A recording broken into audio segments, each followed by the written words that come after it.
अस्सलाम वालेकुम वरहमतुल्लाहि वबरकातुहू। आज हम आपको हदीस की रोशनी में जुम्मे के दिन दरूद शरीफ पढ़ने की बड़ी बड़ी फजीलतें बताएंगे। ये इतने बड़े फ़ायदे हैं कि इनको सुनकर आप हैरान रह जाएंगे। दुनिया और आखिरत दोनों के फ़ायदों के बारे में बताएंगे कि जुम्मे के दिन दरूद शरीफ पढ़ने के क्या क्या फ़ायदे हमें हासिल होंगे और जुम्मे के दिन दरूद शरीफ पढ़ने का हमें ख़ास एहतराम करना चाहिए, क्योंकि जुम्मे के दिन दरूद शरीफ पढ़ने की बहुत ज़्यादा फजीलत है। वैसे तो दरूद शरीफ को आप कभी भी पढ़ो, दरूद शरीफ की फजीलतें बेइंतहा हैं। दरूद शरीफ हर प्रॉब्लम का सोल्यूशन है, दुनिया और आखिरत दोनों का। चलिए जानते हैं जुम्मे के दिन दरूद शरीफ पढ़ने की क्या क्या फजीलतें हैं। नबी करीम सल्लल्लाहु अलैहि वसल्लम ने इरशाद फरमाया, तुम्हारे दिनों में सबसे अफजल दिन जुम्मे का दिन है। इस दिन कसरत से दरूद पढ़ा करो, क्योंकि तुम्हारा दरूद मुझे पहुंचाया जाता है। तो अल्लाह के नबी सल्लल्लाहु अलैहि वसल्लम ने जिस चीज़ की तालीम दी उसमें फ़ायदा ही फ़ायदा है, और हमारे नबी ने अगर किसी चीज़ को करने का हुक्म दिया है तो उसमें इतने फ़ायदे हैं कि हम उनको शुमार नहीं कर सकते, दुनिया और आखिरत दोनों के। नंबर 2, नबी की शफात मिलेगी। जुम्मे के दिन जो शख्स दरूद शरीफ पढ़ेगा, आप सल्लल्लाहु अलैहि वसल्लम का इरशाद है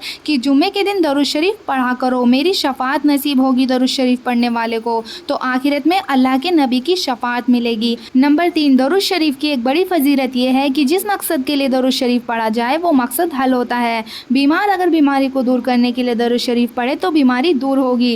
रिज्क में बरकत के लिए दरूद शरीफ पढ़ा जाए तो रिज्क में बरकत होगी। पढ़ाई की कामयाबी के लिए दरूद शरीफ पढ़ा जाए तो पढ़ाई में कामयाबी मिलेगी। जॉब के लिए पढ़ा जाए तो जॉब मिलेगी। जिस मकसद के लिए दरूद शरीफ पढ़ा जाता है वो मकसद अल्लाह ताला आसान कर देता है। नंबर 4, जुम्मे के दिन असर की नमाज के बाद 80 मरतबा अगर कोई शख्स दरूद शरीफ पढ़ता है तो 80 साल के उसके सगीरा गुनाह माफ़ हो जाएंगे और 80 साल नफली इबादत करने का उसको सवाब मिलेगा। नंबर 5, नबी का दीदार नसीब होगा। जो शख्स दरूद शरीफ को कसरत से पढ़ता है, ख़ास तौर पर जुम्मे वाले दिन, अल्लाह के नबी का दीदार उसको नसीब होगा। नंबर 6, दुआएं कबूल होती हैं। दरूद शरीफ पढ़कर जो दुआ मांगी जाए अल्लाह ताला वो दुआ कबूल फरमाता है। यानी आपकी जो भी दुआ है, जो भी हाजत है, अगर आप वो दरूद शरीफ पढ़कर मांगोगे तो वो दुआ आपकी कबूल होगी। नंबर 7, बड़ी बड़ी बीमारियों में मुब्तला जो लोग हैं ना, उनको आफियत नसीब होती है। मान लीजिए आप किसी बड़ी बीमारी में मुब्तला हो चुके हैं तो आप कसरत से दरूद शरीफ पढ़िए, अल्लाह ताला उस बीमारी को झेलना आसान कर देगा और आपके साथ आफियत का मामला होगा। नंबर 8, दरूद शरीफ पढ़ने वाले पर अल्लाह की रहमतें नाजिल होती हैं, बरकतें नाजिल होती हैं, नेकियां मिलती हैं, गुनाह मिट जाते हैं, जन्नत में दर्जे बुलंद होते हैं। अल्लाह के नबी सल्लल्लाहु अलैहि वसल्लम का इरशाद है कि जो शख्स एक मरतबा मुझ पर दरूद शरीफ भेजता है, अल्लाह ताला उस पर 10 रहमतें नाजिल फरमाता है, उसके लिए 10 नेकियां लिखी जाती हैं, उसके 10 गुनाह माफ़ हो जाते हैं और उसके 10 दर्जे जन्नत में बुलंद हो जाते हैं।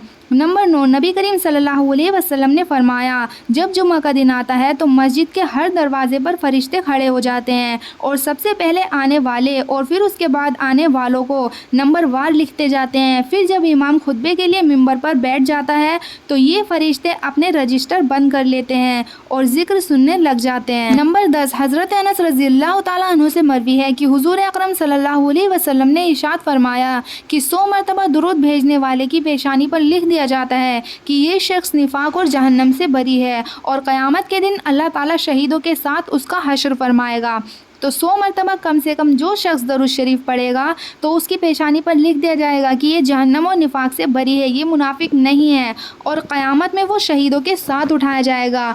तो कितना बड़ा इनाम है 100 मरतबा दरूद पढ़ने का। अब अंदाज़ा करें कि जब 100 मरतबा पढ़ने का इतना बड़ा सवाब है तो 100 मरतबा से ज़्यादा पढ़ने का कितना सवाब होगा। तो इसलिए कम से कम 100 मरतबा दरूद हमें ज़रूर पढ़ना चाहिए। और आपने सुना भी होगा कि एक तस्बीह दरूद शरीफ की सुबह पढ़नी चाहिए और एक तस्बीह दरूद शरीफ की शाम में पढ़नी चाहिए। ये इसलिए कहा जाता है कि 100 मरतबा पढ़ने का इतना बड़ा फ़ायदा है तो ज़्यादा पढ़ने का ज़्यादा फ़ायदा हासिल होगा। तो हमें जुमा के दिन दरूद शरीफ ज़रूर पढ़नी चाहिए, इसकी हमें आदत बना लेनी चाहिए ताकि हम ये फ़ायदे मिस ना करें और हमें ये इतने बड़े बड़े फ़ायदे हासिल हो सकें।